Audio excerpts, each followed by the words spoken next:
Hello and welcome to this week's Python Community News. As always, I'm one of your hosts, John Banafato.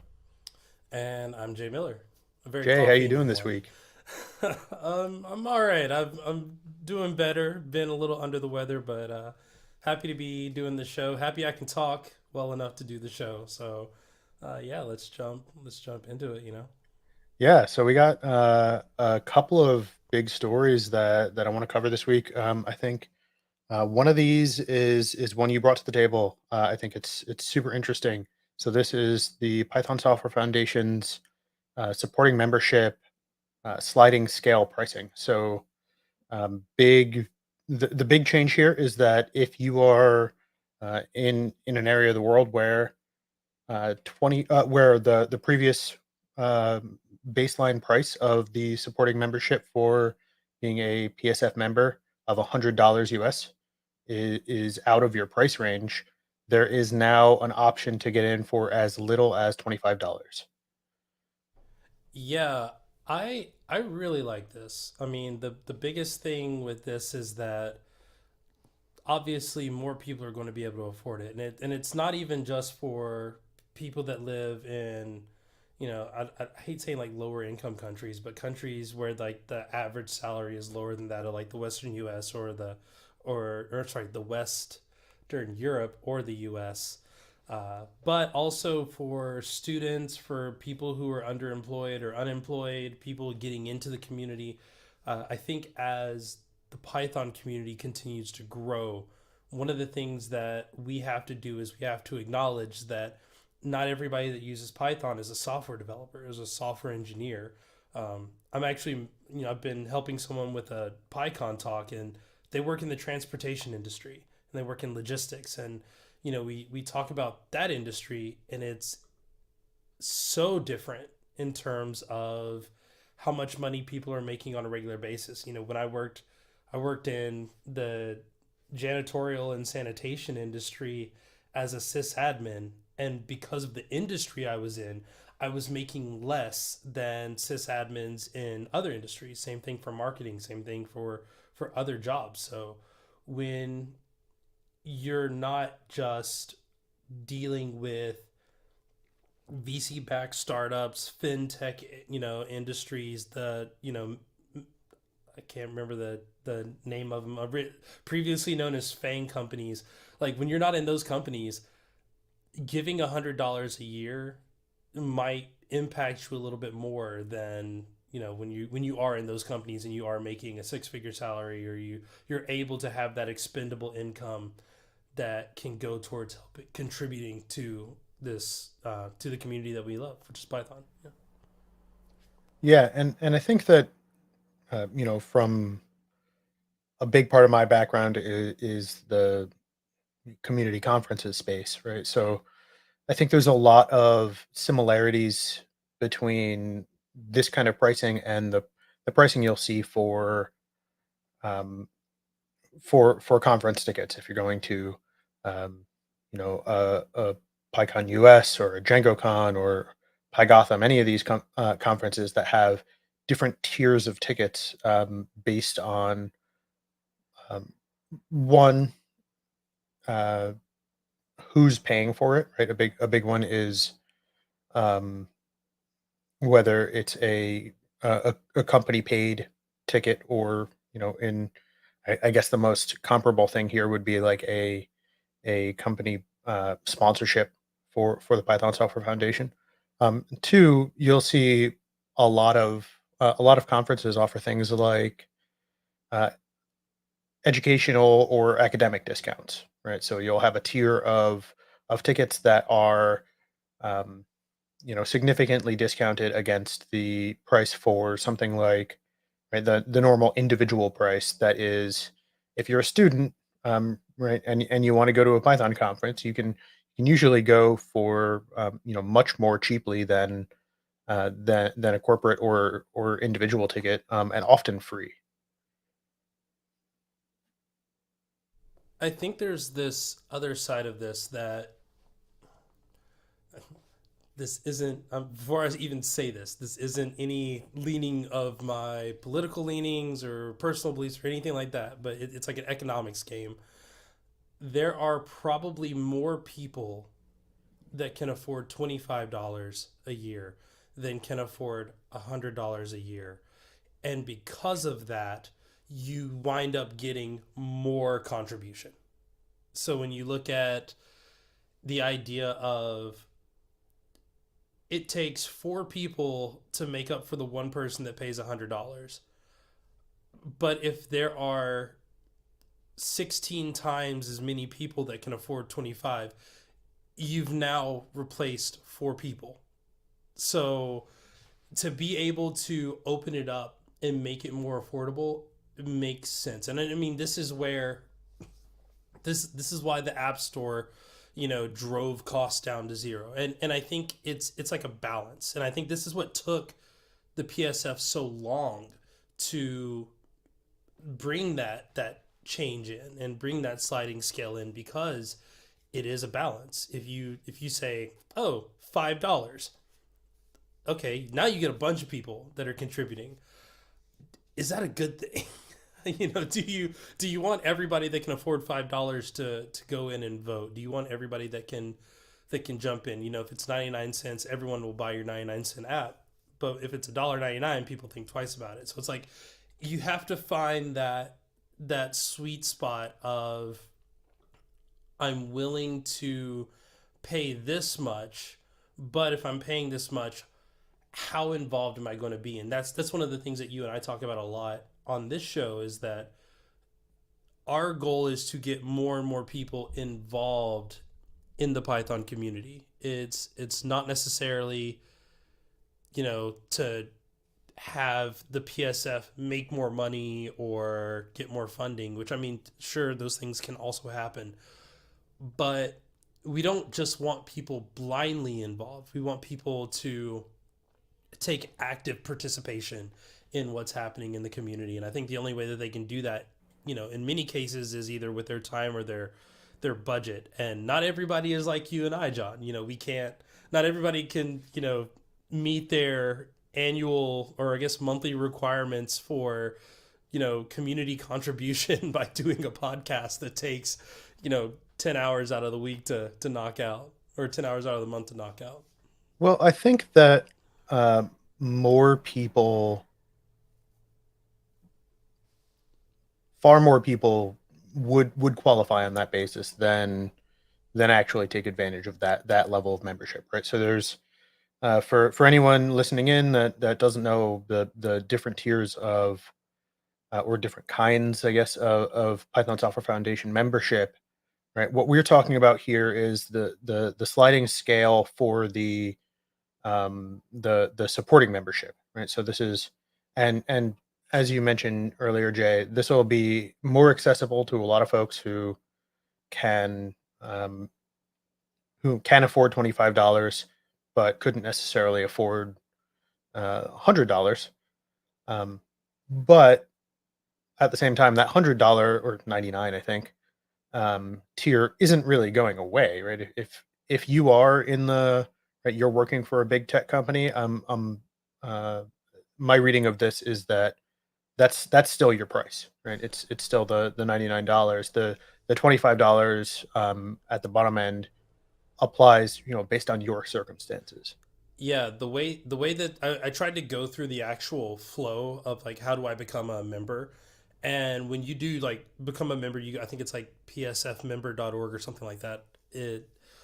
When you do that, it takes you to the $100 page, and then it says, like, if you can't afford the $100, click this link that talks about the $25 sliding scale membership.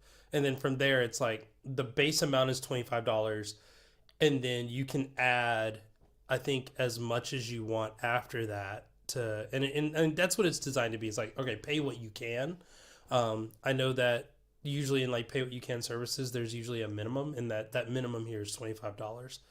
So yeah, I agree with you that more people will be able to pay for this, but I do think that, a lot of people do.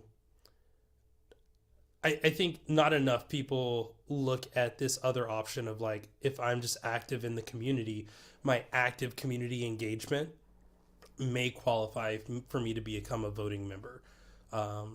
One thing really quick, I had a conversation with someone over the weekend, and we talked about we had a good discussion based on the last episode. Which, if you want Jay's spicy takes about the DSF election results, go check out that video. But one of the things that came up was just the affordability of time and money.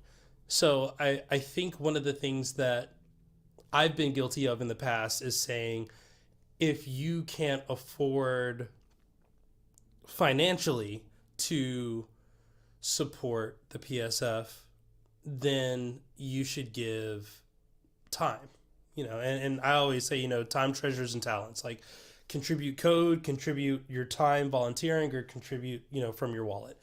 And I do think that does come from a certain level of privilege of being able to say, like, sure, can I pay $100 one time? Probably. Can I contribute time? Yes. Was there a time when I could do one of those things but not the other? Absolutely. But I still think that there are people who can't do either. And one thing that I do wish that the PSF would allow for, and maybe they do, and I just need to figure out how this works, or is the ability to provide PSF scholarship, in some ways, maybe even as like a non-voting member, or just someone that is interested in learning more about what you get as a member of the PSF, or you get the ability to vote in some form or capacity. But ultimately, and I do think that you can do this. I think the hard way of doing this is subscribing to the newsletter, is checking the website, all this stuff, and having it come to you. But I do think that there is a benefit of saying that there are people who, for whatever reasons, can't afford to give their time volunteering, can't afford to contribute code, but do have good insight, do have good knowledge, and are able to give back to the community in the amount that they can. Maybe they can give an hour, but they can't give 10. I think there has to be a way to make it available to them as well. And again, I don't know what the actual solution on how to do that is. I'm just, the tweet that I put out when I was giving this was like, how do I do this? I want to be able to do this. Let me do this. And I still haven't figured out quite yet how that goes. So I want to point out that there is a membership type, because you specifically mentioned this, that isn't a voting member, but is a Python Software Foundation member. That's the basic membership. So you can go and go to the python.org/psf/membership-FAQ, right, and it explains the four different, or um, I think they used to split managing and contributing members up into their own categories, but have kind of collapsed them. So it's four used to be five different types of members. But if all you're interested in is, I want to, I'm part of the Python community, I want to signify that by saying, I am a PSF member. You can do that, and just it's a online forum, right? The the supporting membership, right? This is what the sliding scale we're talking about now is the financial contribution, and then uh, this group of managing and contributing members. These are people who spend, the the number they quote on the website is 5 hours per month, right, on the Python community, or um, contributing to Python Software Foundation projects, or running uh, open source Python projects, right? There's no enumeration here, right? They list examples of what qualifies one as, right, uh, a managing or contributing member, but it's a, I think a much broader um, set of requirements, or much broader, right, list of possibilities for contributing than, um, than you could list on a web page, right? And I think that that's one of the things that I say a lot is more people qualify under those guidelines than know it, and in part because they undervalue their contributions, right? 5 hours a month is uh uh so I'm trying to phrase this the right way. I think it is a low bar uh for someone who is already actively in this. If you're doing this anyway, if you run an open source project, right? You're probably spending that time just in your day to day of like managing your notifications and contributions to that project. If you work on an event or a podcast or um, online communities, these are all things that take up, right. If you were to sit there with a stopwatch, I think you'd hit 5 hours a month, you know, oftentimes before you're halfway through. So that's one of the things that I think is um, that I would personally like to see more of, right? People talking more about the stuff they're already doing, and how that qualifies them as a voting member of the Python Software Foundation. Yeah, and I would definitely say like if you can do both, do both. Like that's the thing that the DSF stuff that I was clearly unhappy with um, has led me to say I want to do more. So during the fund drive, I donated money. But I also donate my time. So like I've been a member for the last few years based on time. Now I got a little bit extra pocket change, so I was like, all right, I'll also donate in cash as well. Um, the the one thing that I wanted to also talk about with this is like the level of commitment in terms of like how much time is. I mean, again, if you don't have that time, you don't have that time, and I fully understand. But like we've heard from so many organizations like DEFNA, like the DSF, and John has this great monthly chat that a lot of these folks come into and they talk, and I'm like the fly on the wall listening while I'm also talking to, I'm running my mouth. But like the one of the things that we often hear of is let's add like it's a few hours. We need people who can dedicate a few hours, and honestly that has become a problem, and that you have these people who want to get involved and then don't even have the few hours. So it's like while I want to say that it's not, it seems like a trivial amount, but it is a dedication. And just like, my closing thought on this, I don't think anybody is telling you in in this, like if you want to donate your time, if you only got a few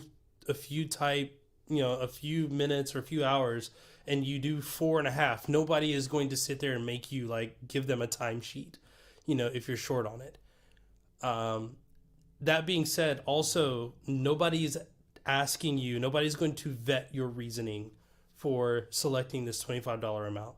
So you don't have to you're not getting put on some list. I mean, you're getting put on like the members list, which is, kind of important. That's what you're paying for.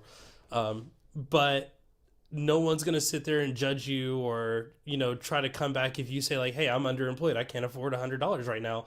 If you do the 25, you don't have to provide any proof of that. You just do the 25 and contribute.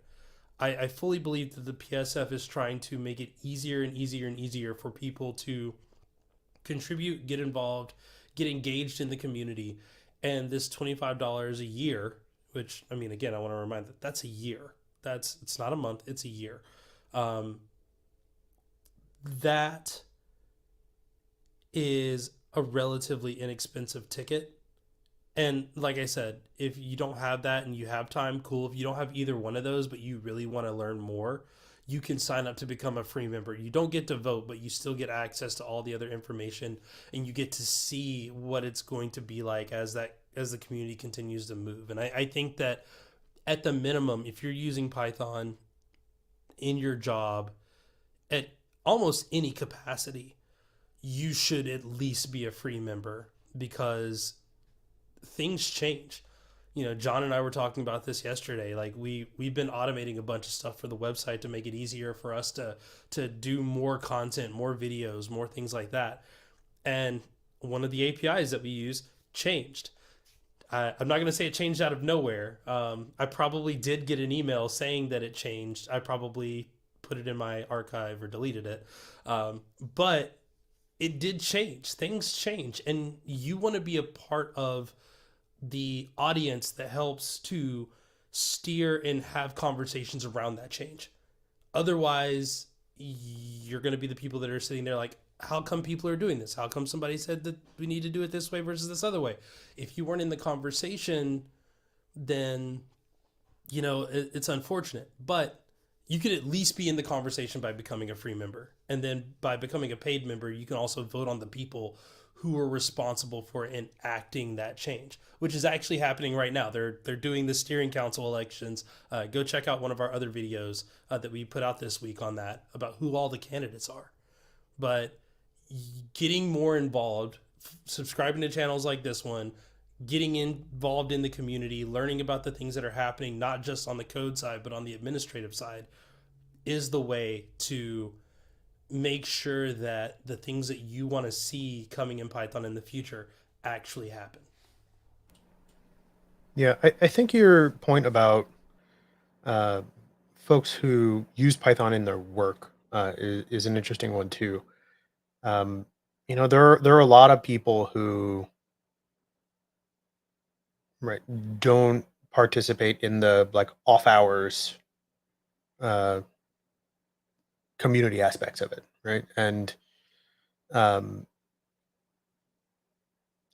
I'm curious how something like that would fit in here, right? If you and again, like you said, nobody's no one's going out and following you around with a clipboard, making sure you're checking the right boxes. But um, I would absolutely say that the kind of Python evangelists at companies are doing something for the Python community, right? Even if they're not out and speaking at right community run conferences, things like that.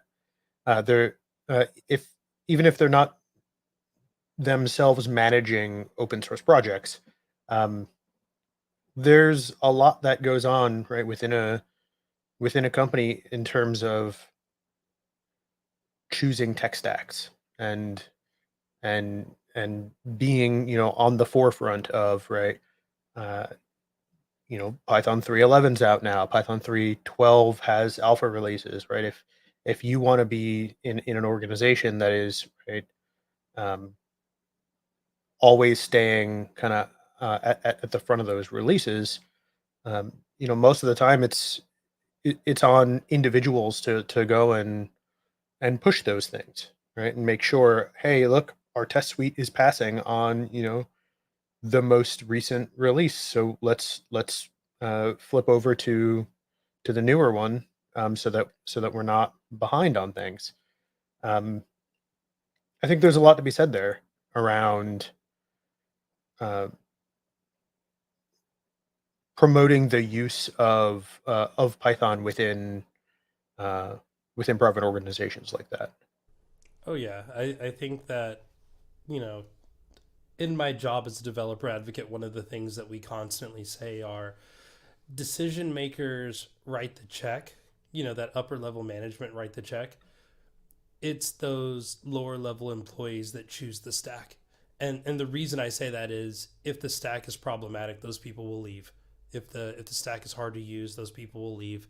If they can't find the level of support to do their job, then performance will hurt and people will complain and complain and complain and complain until ultimately maybe not the stack that they wanted, but they definitely the stack that they absolutely don't want is one of the first things to go if they can't retain trained employees on using that stack. And I think that is 1,000% true. I would honestly be interested in a PSF like board member's opinion on that of like if I'm working in my job to help advocate for the usage of Python and more Python tools in it, does that qualify? Because I would hope that the answer is yes. And honestly, maybe that's a question that um, you or I can ask when they do the PSF, roundtable at PyCon this year. Yeah, and I mean, there's also a part of the blog post about this sliding scale membership pricing for supporting members gives an email link to reach the PSF. So if you have thoughts on like, hey, I really contribute to Python in this way that's not listed here, that's a direct line as well. Yeah, that is PSF donations at python.org. I had to go find it because I thought it was like listed and there's like, no, actually I have to click on this and Yeah, then it's like a it's the link email browser itself. pop Yeah, up. Oh man. Well, awesome. awesome. Yeah, so let's jump right into our next topic because I think this is going to be a polarizing one, maybe. Um, So if you spend any time on Stack Overflow, answering all those Python questions, getting your contributing membership hours in, um, you might know that ChatGPT answers have now been banned temporarily. But the big reason that they list, it's a well written uh, response here, and go read it. But the core sentence that is most interesting to me here is that the answers they were getting from ChatGPT were very fast to produce, um, look pretty correct, but are actually wrong. And so, like a lot of things we talk about here, Stack Overflow is relies on tons of volunteer effort, right? If you go to Stack Overflow and you I don't know if it requires a specific right number of points or anything like that, but you'll end up seeing things like there are questions to review in the queue and urgent. The queues are all full, right? Um, ChatGPT kind of exacerbated those problems, right? They really automated the side of filling up the volunteer work capacity with things that ultimately ended up having to get removed or downvoted. Okay. I agree with Stack Overflow's reasoning for doing this. There's a part of me that hopes that engineers in Stack Overflow are hopefully trying to leverage this technology themselves to create their own version of this because I ChatGPT inherently flawed. I love how like one person, I think I even linked to him in the actual archive, like as one Twitter user one has said, it's like my 7 year old nephew who will tell me the wrong answer with 100% confidence. Like yes, that is a problem because when you don't know if the person on the other end is in fact a person or a bot, then that confidence is often the thing that you mentally look for. If someone says, I don't know, but I tried this and it worked for me, that's going to put me on edge of like, I mean, it worked, but maybe I would like a more confident answer. And you go, oh, yeah, absolutely. You use this. And it's like, oh, okay, well, that seems like they know what they're doing. You select that. So, yeah, that's a problem. However, I, you know, disclosure, I work for a company that partners with OpenAI that helps train some of these models and provides information and things like that for this stuff. I hope that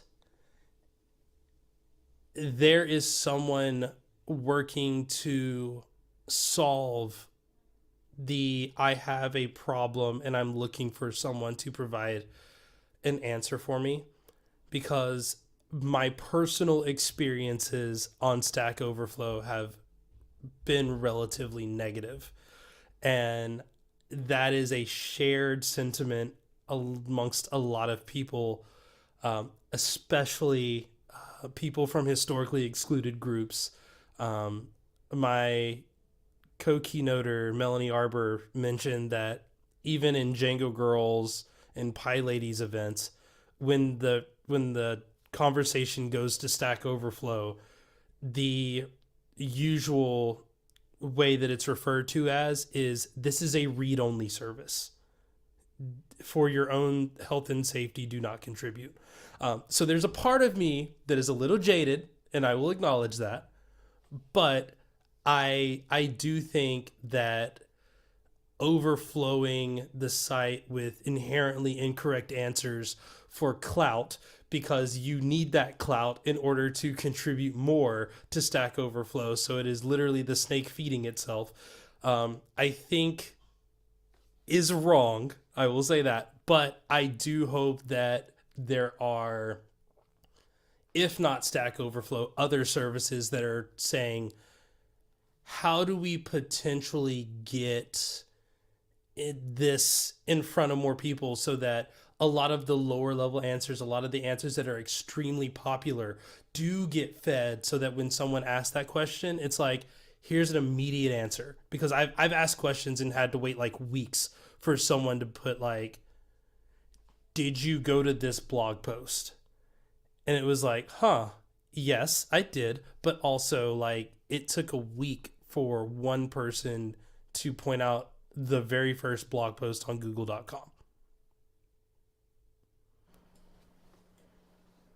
So I'm curious what you're looking for from ChatGPT there then. Because it sounds like you want just a faster answer that is useless. Is that So I think that not, so it is good if the first answer, because again, you know, Google, I think knowing how to operate Google is a developer skill that developers need to learn. I think that a lot of beginners will have questions that are, we look as trivial answers. And I think that some people do look at that as like, oh, this isn't worth my time answering, or, you know, someone who isn't very familiar with Stack Overflow. And I think Stack Overflow has gotten better at doing this, to where like if you ask a question that is similar to another question that's been asked, it'll say, have you looked at this? But I think the easiest way to do this is to be like, hey, I'm this AI bot and you've asked this question on list comprehensions. Here are some really great resources on list comprehensions. And here are some other values. And this is where you can go look. And if you have any questions, here are some other areas to investigate. And if you try to do that for all of the programming languages, all of the stuff, it's going to be a challenge trying to curate that information consistently. And I think that's where something like a ChatGPT type thing could come in handy, to where it's like, okay, simple question. Maybe the original poster could have done a little bit of Googling and you know, gotten some good hits on it. But I'll also say, in a world where now it is easier than ever to write a blog post, there are so many blog posts, so many of those blog posts are outdated. And again, I get told, or I have to check myself on Python knowledge that I thought I had, that I know that is no longer the way to do a thing. So it's like there are a bunch of little like nitpicky things that you don't want to become responsible for maintaining.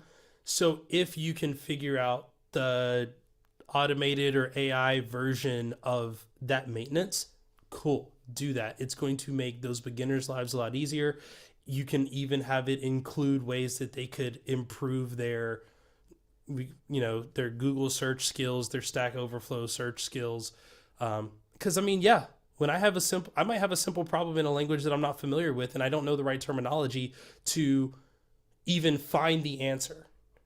Like singletons. I think we talked about this the other day. We're like, I had a question about singletons, and we're like, I don't know what that word is, and because I've never done it before, but I've seen someone write about it this one time, but I don't know how to get back to it. And like if I can explain what I'm trying to do and then have, you know, something that is chat GPT esco, I think what you're talking about are singletons. Here's a bunch of information. I think that would be super helpful. Yeah, I mean, I don't know that anyone's disputing the fact that that would be super helpful. I think the issue arises when, right, what Stack Overflow's post here is explaining is that, you know, here's a simple question. Okay, here's a simple answer provided by ChatGPT. By the way, it was also incorrect, right? And Yeah. so, I uh, and again, you know, I we're agree. not quite there, Yeah. and I mean, I think part of this definitely exposes some kind of inherent flaws in all the volunteer driven nature of this, right? Everybody's uh, right moderating these question queues and writing up these answers, um, mostly on a volunteer basis, and those sorts of systems are easy to overwhelm, right? Even without ChatGPT, right? You could have done a similar kind of automation. Maybe it's easier to detect right spam with previous technologies, but the big thing here is that right there were so many incorrect answers being given that they couldn't keep up with moderating it. Right? They're not saying that it was just that it was incorrect. It was Yeah. that It's uh, an overload of yeah. incorrectness. Title. Um, so yeah, I mean, and we've talked about this sort of thing before, right? About uh, technologies that can help with. I think you brought up the idea of like, hey, explain to me what this code does, Yeah. right? If we can do that well, that's great. But um, I think about this in combination with there are a bunch of Python libraries that are right import from Stack Overflow, right? So it's this idea of like from and there's more than one. I've seen at least a couple though that have syntax that looks like from Stack Overflow import merge sort, right? And it goes and it finds a Python implementation of merge sort in a Stack Overflow answer, and it gives you that as a function. And right now it's these layers on layers of like we're automating more and more of this, and no one's checking that along the way, right? Of well, I copied this answer from Stack Overflow because it was the highest rated one. And how many of these like big security bugs have been like, oh well, it turns out this thing has existed for 15 years, and just it got through a code review, and no one really came back to look at it after that. So there was a follow up that they did on Stack Overflow about kind of the why, and I wanted to read this because there was this moment where again Cynical J came out and was like, okay, um, but the that second paragraph of Stack Overflow is a community built upon trust. And that's where like my eyes started to roll a little bit. But it says, the system relies on users to verify and validate contributions. And this is where it got interesting. That like second to last sentence or that last sentence there, trust is broken when users copy and paste information into answers without validating the answer provided by GPT is correct, which is a thing that I think that people do on Stack Overflow already just without using GPT. They just copy and paste an answer. Ensuring that the sources used in the answer are properly cited, a service that GPT does not provide. This was a thing that you and I talked about previously with some of these other tools, of that in many cases it's not necessarily, or at least in my opinion, whether it's right or wrong is important, but if I have no way of verifying that data, that's where it gets kind of murky.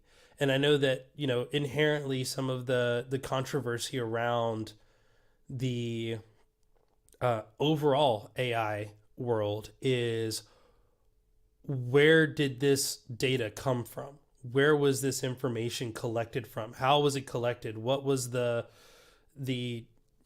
how is appropriation handled? How is it supposed to be handled versus how is it actually handled? Um, I do think that transparency would help a lot in this case. I think that there are a lot of things that can be done better. And I, again, to me this was almost not even a news topic, because I knew that we both kind of agreed that it was like, okay, yeah, like it's not ready yet. You shouldn't be doing this. This is bad. But I think more for me, and the reason why I thought this would make a good extra was like, this opens up so many questions, like clout based and question and answer services. I mean, it's page rank with human beings, and I don't really like that idea of like, you can only provide answers if you're popular enough, to some effect. And this encourages this type of behavior. People to quickly become known for their Stack Overflow contributions. And again, that's not everybody. I'm not trying to say that everyone does this on Stack Overflow. I will say there have been times where I've known the answer to a problem and I've gone to try to answer it on Stack Overflow, and basically I've been told I'm not popular enough to provide this answer. And I'm like, that's dumb. So while I agree with their decision making, I have zero pity. Like, I don't, I'm not, I mean, I'm going to be honest. I don't feel bad that, like, oh, they got bombarded with people who are just trying to buff their Stack Overflow score. And it's like, yeah, because you have to do that. Otherwise, it takes forever to become one of those people who can put on their resume, I've answered over 3,000 questions on Stack Overflow. Yeah, I mean, I've seen people listed on resumes. Which is a You know, weird flex, by the it's a way. strange one. You know, at the risk, or maybe with the desire of sounding like a grumpy old man here, um, what we're talking about here is we want a magic box where we can say, I want to be able to do this, and just tell me how, right? And we have that. That's a library, right? This isn't new. There are plenty of libraries that are well tested, well maintained, and artisanally handwritten. And that's one of the things that Python is known for, is being batteries included and having a library for anything you want to do, right? So um, I think the bigger aspect here is really knowing how to ask for the thing that you want, uh, rather than being able to write it from scratch, right? Because a lot of people have run into the same kind of problems. There aren't new problems, Yeah. and That's interesting though, because this is kind of one of those questions that comes up a lot, of like utilizing technology and kind of teaching and talking about it earlier in the education system.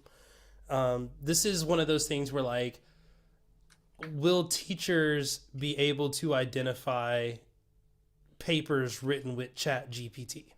Probably, because again, well, maybe not, because again, people will be wrong and they will have written it with 100% confidence.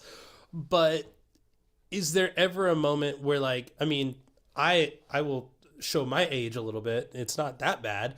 Um, I was in high school right when Wikipedia became the popular way for finding out information, and it was demonized in academia, Where now what we've learned is Wikipedia is one of the most accurate because it is so easily refutable.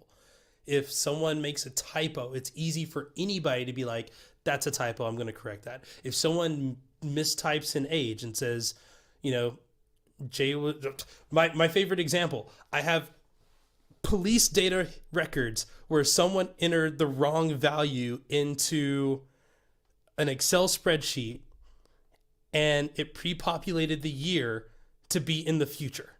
So there is someone got stopped on December 31st, 2022.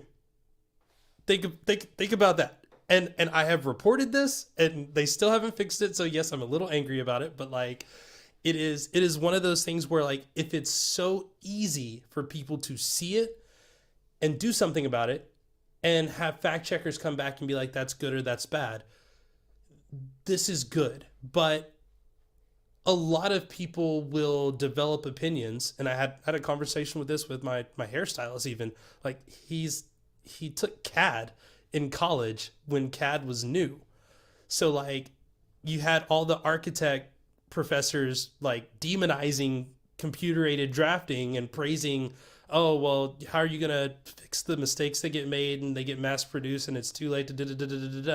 And it's like instead what we should be doing is teaching responsible use. Here's how you can utilize these tools that were designed to benefit you in a useful and helpful way so that down the road we don't have to go and backpedal on like, yeah, we used to say it was bad, but now we figured out how to use it and it's better. Let's just say we don't know how to effectively use it. We're still learning. Here are the things that we do know. Let's start teaching that as early as possible so that it's normalized and implemented faster. Because the longer that we demonize it, the slower that process takes. Yeah, and my intention wasn't to say right, throw out all computer assisted technologies here. You It's heard it not. right here. John wants to Yeah, cancel. We need to go back to writing Python on paper and then punching holes in a punch card machine. And but right, the analogy made was basically fact checkers, right? Is like is is this the thing that we want it to be, right? Does this implementation do what it says on the tin? And when you offload all of the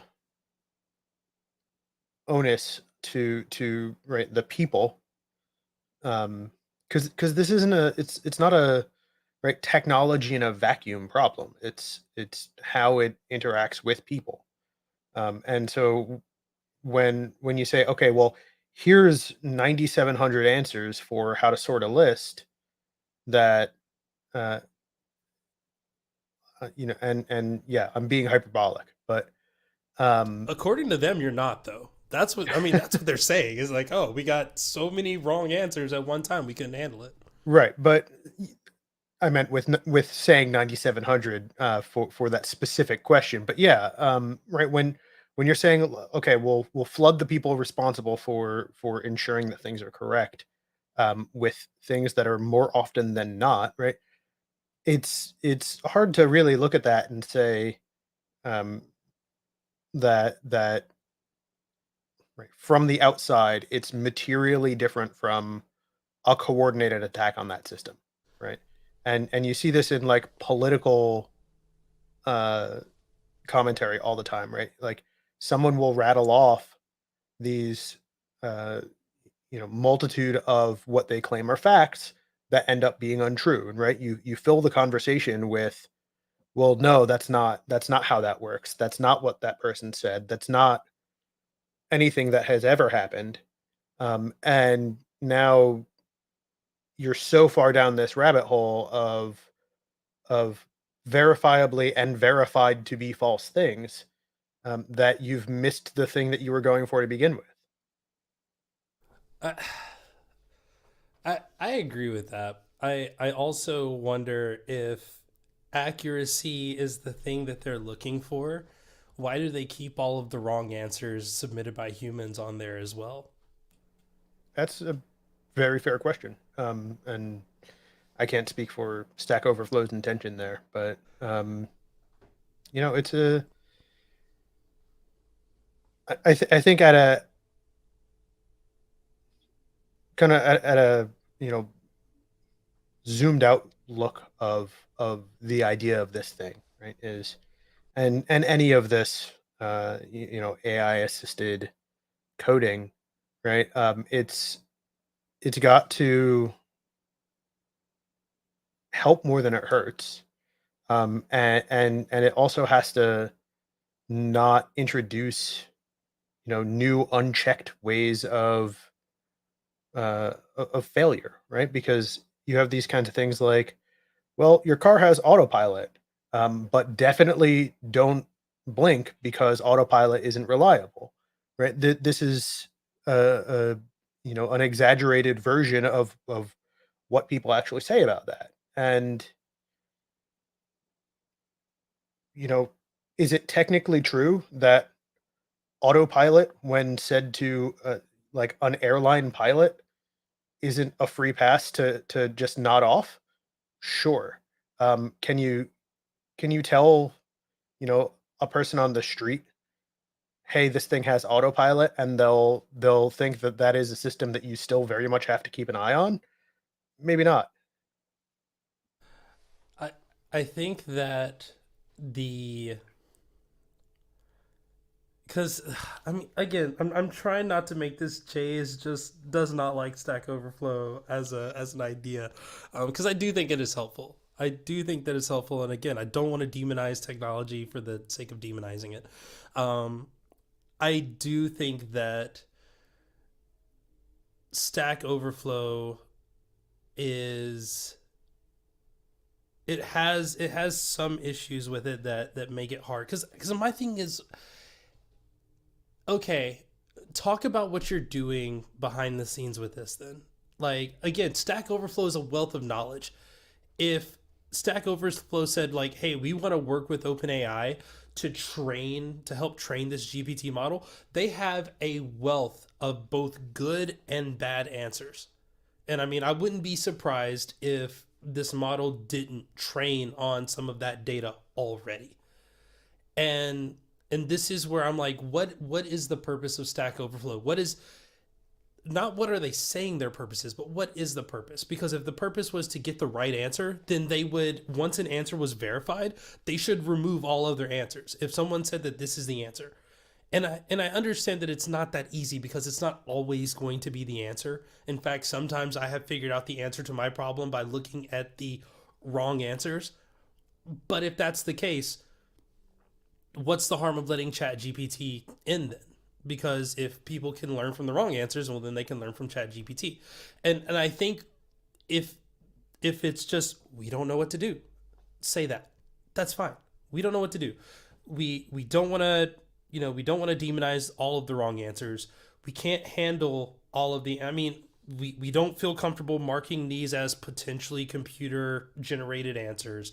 We don't feel comfortable with having an unverified, verification stickers. I mean, they can talk to Elon about that, have like unverified stickers, and they can all be different colors based on how confident they are that it's the wrong answer, I guess. But I'm not helping. I'm just being a jerk now. But I feel like right now, all of the commentary is just ChatGPT is so much fun because everyone's throwing it up on Twitter and Mastodon and all this stuff of like, oh look, I had it describe my job. I will say I was going to have it like generate a review for this show and kind of explain to someone who doesn't know what Python is and what Python Community News Podcast does, just to see what it would do. But I got confused in the whole login process because I have an OpenAI account, but then you need like a special OpenAI. It was weird. But so many people are having fun with this, and so many people want to see the success of this, and then you have this company that's just outright like, we've banned it temporarily. And I love that they did at least said temporarily. That gives them the ability to change their mind. It gives them the ability to pursue this from a different angle down the road. But I do wish that more people were talking about that part and not just the like ChatGPT is confidently wrong and it's hurting Stack Overflow because I mean, again, Stack Overflow doesn't need help hurting itself. It has its own flaws. I just hope that what we're not doing is turning ChatGPT into the next Wikipedia where everybody wants to use it and everybody wants to see it improve, but then the services that could really help it improve kind of shut the door immediately. Yeah, I mean, Wikipedia is also by no means perfect, right? There are plenty of useful articles that get deleted all the time. The If you ever look at the like contribution stats, this is not like, the whole of the knowledge of the world, right? It's pretty small number of people, all things told, contributing the bulk of what's on there. And people get into um these edit wars, and you get articles deleted because you're like, oh well, this person isn't notable as far as I'm concerned. All right, well then that's uh who made that person judge and jury? Well, their number of Stack Overflow and Wikipedia points did, right? And So to me that's the inherent problem yeah. is the judge and jury are elected based on their clout, which I mean, if the service clout can't continue to run effectively, I don't think anything that bases itself off of clout should necessarily run that way either. Well, that was quite a throwback, but I think we could continue this for a long time. I don't think this is the last time this is gonna come up on the show, um, but we are running out of time for today. So I will mention that we had a handful of other topics that were super interesting this week that are posted as brief episodes on our YouTube channel. So if you go to youtube.com/at Pi Community News, you'll find those videos there. And we also have a couple of conference announcements. Jay, you want to cover these? Yeah, so the first one is PyCon US. It's the big one. PyCon US tickets are now available. I do believe they're still in early bird at the time of recording this. So if you want to get a, looks like a $100, 150 to $100 discount, go get those. Also, just as we mentioned with the PSF conversation, if you are a student, there's a discounted rate. Also, if you are unemployed, underemployed, or if you're in an area where, paying $350 for a ticket plus hotel plus flight, all those things could put a financial burden on you. Make sure you apply for that financial aid. You might be wondering where that money comes from. It comes from those people who are donors and paying members and the corporate sponsors and all those things. So there is money there available if you can't afford your ticket. I would definitely suggest go and like at least try to save a little bit of money. Like if you feel like going to PyCon is going to put you in a bind, like try to save that money doing so. And the second one of my favorite conferences that I sadly won't be attending this year, is Pi Cascades. Pi Cascades tickets are also on sale now. You can get those tickets. John mentioned this before that like regional conferences tend to be a little bit cheaper. This is exactly it. Although I guess yeah, it's a little bit cheaper. Everything is a little bit cheaper. So if you're a professional, they have a rate for you. If you're an enthusiast, they have a rate. And if you're a student, you have a rate.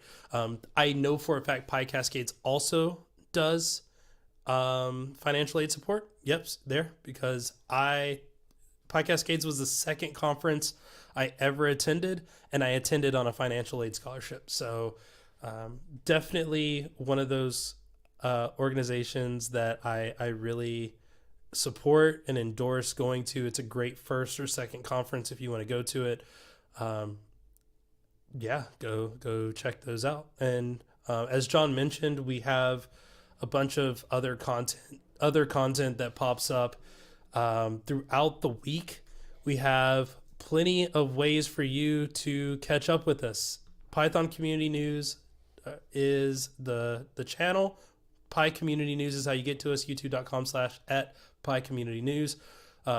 We put out 3 videos this week. Each of them are around 1.5 to 2 minutes long.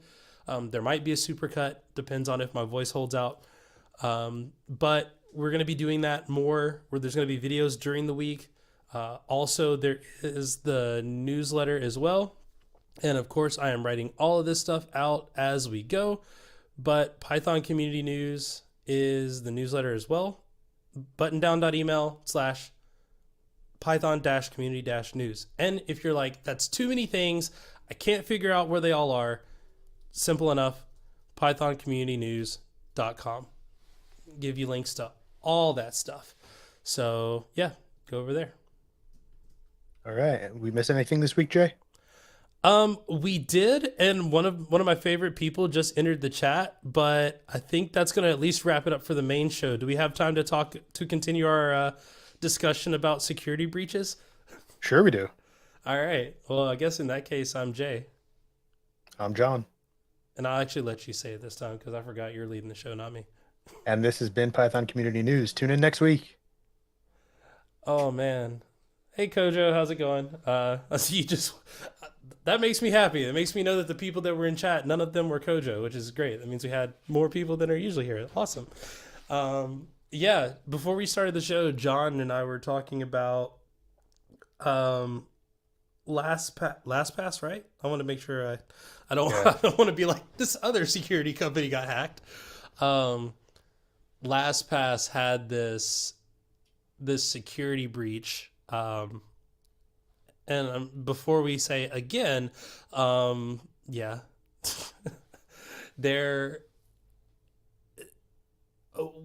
we want.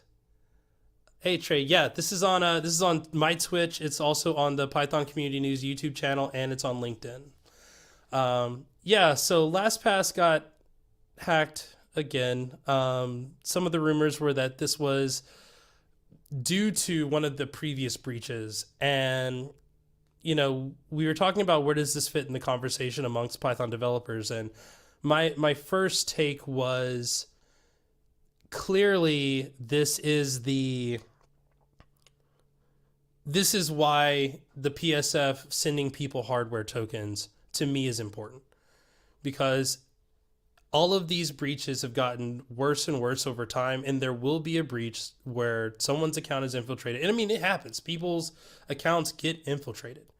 But I really think that one of the things that we've got to do better technically is be okay with a little bit of inconvenience, because I think that that's one of those things that, like, at the first sight of inconvenience, everybody yells. And it's like, well, no, people are yelling on purpose, because if we don't yell and these hacks happen and it's like, oh, we have TOTP tokens. Well, if that's a software platform and that platform gets compromised, that's a problem.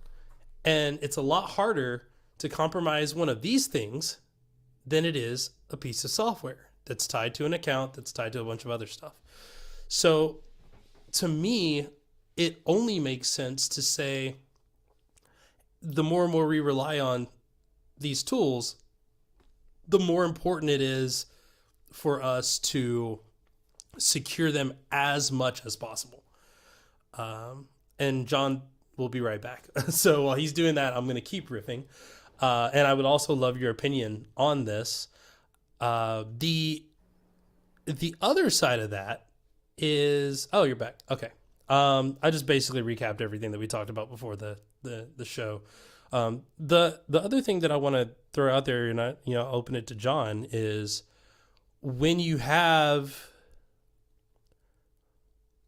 software that is inherently hard to work with, and this will be, I'm not going to reveal all of the challenges that we had in our automation process this week, but there were a few of them. There were figuring out stuff with tokens. There was figuring out stuff with API changes. I think it's easy to run into issues that create security problems.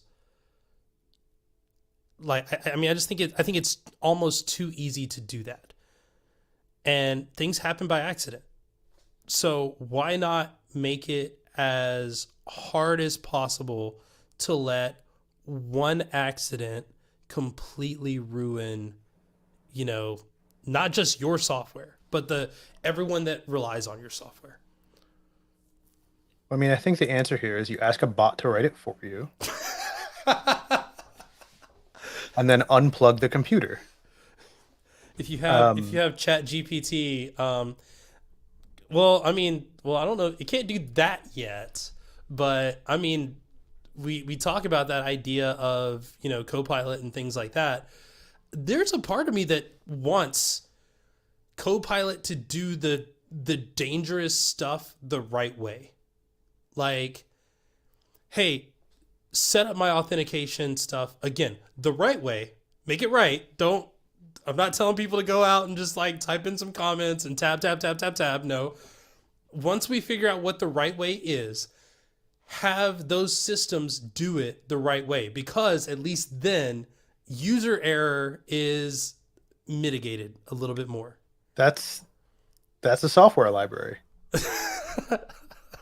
right? That's what I was getting at earlier. That's just, there are reasons why people say, don't roll your own encryption.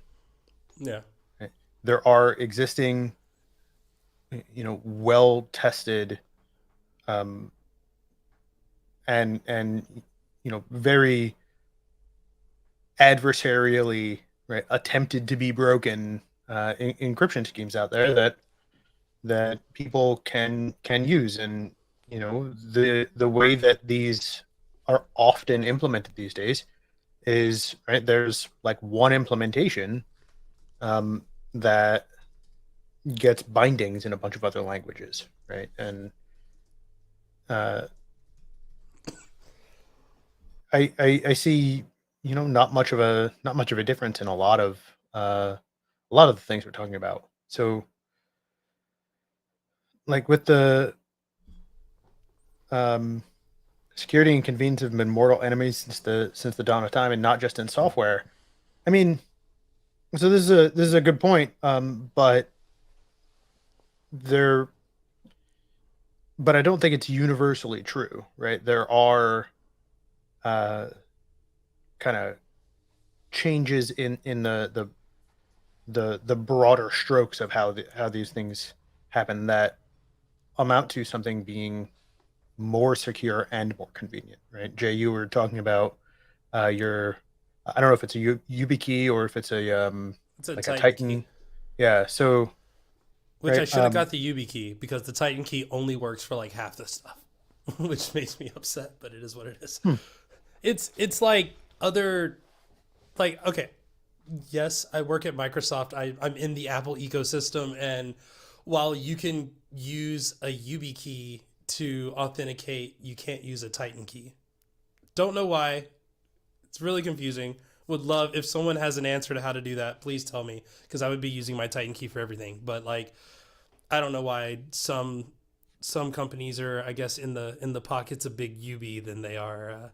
I mean, it depends on the implementation of the, like, which specs they're implementing. And I think pretty early on in the uh as a fan of right, what used to be U2F or FIDO2, and I think a lot of that is transitioning now to WebAuthn. But right, there were plenty of companies where you would go and try and use a device to log in, and they'd be like, oh well, you're not using Chrome, so we don't support it. Despite the fact that Firefox had support for it, and it worked just fine if I changed my user agent. So this is not necessarily an actual technical limitation there. Because a lot of those are standards that multiple hardware vendors can implement. But That makes me want to ask you a question, because you mentioned like libraries are the answer. Let's all go to the library, folks. Does does that mean that you're in favor of one, like, kind of one implementation, one problem? Like, if you need to solve this, there shouldn't be five different ways of doing it, or five opinionated ways. There should just be like the one way. uh, I think that highly depends on context. Okay. Um, I mean, like, you're talking about like security. So like, if we have, I mean, just even in terms of encryption standards, we have like AES, we have, I forgot what some of the other ones are. I don't know why I started down that road. We have multiple different algorithms that are used to encrypt stuff in general, data in general. And if the answer is, should there be people working on different ways to do it, or should there just be, this is the way, and until someone can convince the entire world otherwise, we need to just do this? Because I feel like that is a flaw. I mean, I don't think that's exactly what you're saying, but I think that the fewer options there are, the less likely to come up with new solutions, or better solutions, or more efficient solutions, the less I think that's possible. Um, so I don't know.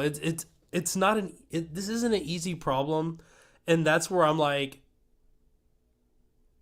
I think that all the help we can get that just says, here's my situation, or it's something that knows the situation because it watched you write the code and can give you the best solution for your problem.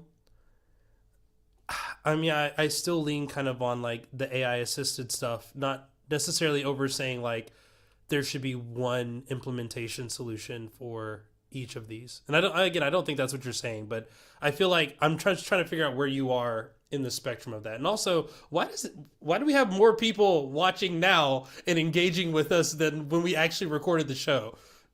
Are you telling us we need to start later? Is that what it is? this is you tweeted, or maybe I tweeted, but quoted Oh, you I did forget to tweet. That might about be my fault. about the fact that the after show is always better than the regular show. So that's I did say the after show is better than and literally the after show was better than the regular show.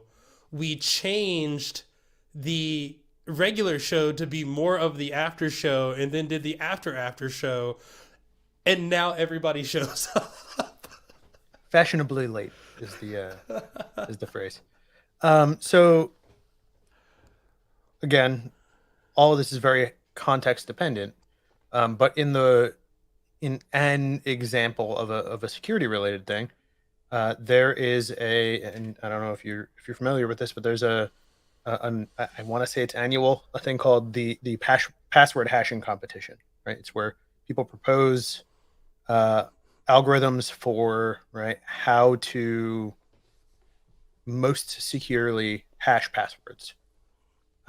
Because, right, I wish I could say that today you wouldn't find a database dump of passwords that are straight plain text, or something like MD5, but it still happens all the time. You mean people store stuff in S3 storage all the time in raw text files?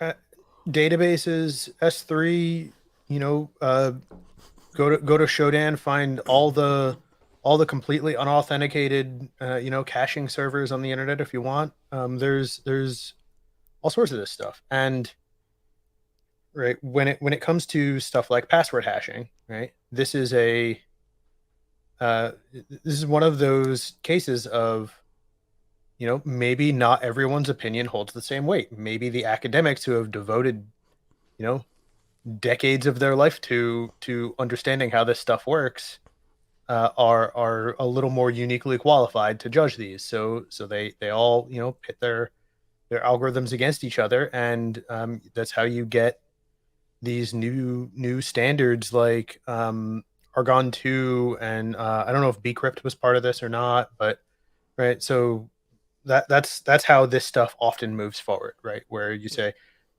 look, here are all the people that are working on making this better, and right here's the uh, they do the thing and they publish right implementations and specifications about it, and then other people either build against those implementations or re-implement things on top of it, um, to match the spec.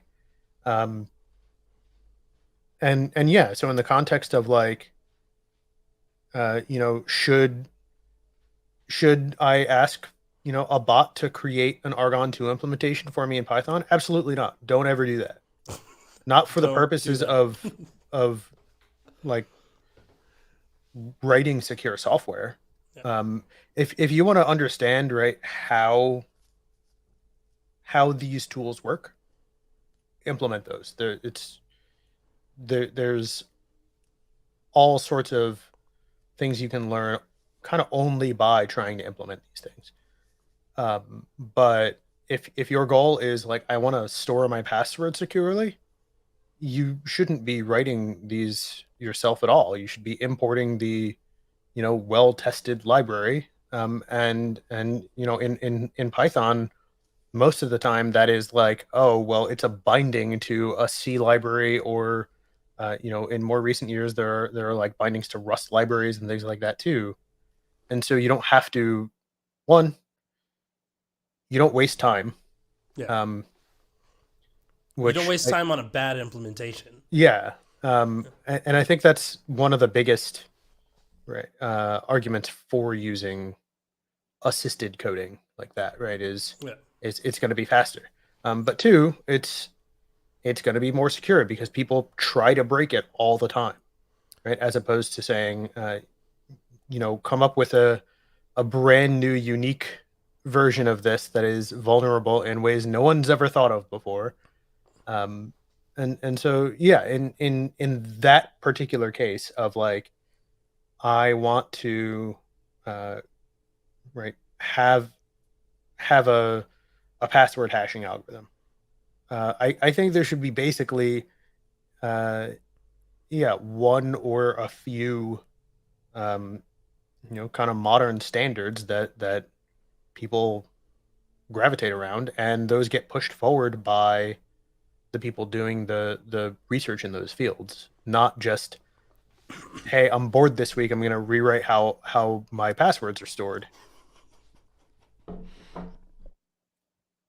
I love how Jacob Kaplan Moss put it in one of his talks about like authentication. I think it's North Bay Python 2019, something like that. He mentioned that Google pays people who enjoy trying to figure out the best ways to secure your information. You are better off trusting them. And I think in his term, it was in favor of using like some of the OAuth, like can't remember if it's like, yeah, I'm pretty sure it's like OAuth, like the OAuth 2 stuff that like, oh, log in via Google and all this. It's like, let them handle that. They get paid to love to do that stuff. You shouldn't have to worry about that. And if you don't like Google, then like Auth Zero, Okta, whoever you wanted to put your faith and trust in. But the thing is, let people who are excited about solving those problems solve those problems, and you just trust that they've done that. And there's a part of me that like I'm still just trying to like maybe this is all for a big conference talk one day that's like, okay, you don't want automation to write the code for you. Here are some of the things you can let automation do. Here are some of the things you can let AI do. And one of those things I think is one of the things you mentioned is that you have people trying to constantly break encryption. Like that's a thing. You have people trying to constantly break it. I think having automated code breaking is like AI thought of code breaking to me just sounds like the next video game that Blue Horizon or Blue whatever Google's bots want to solve.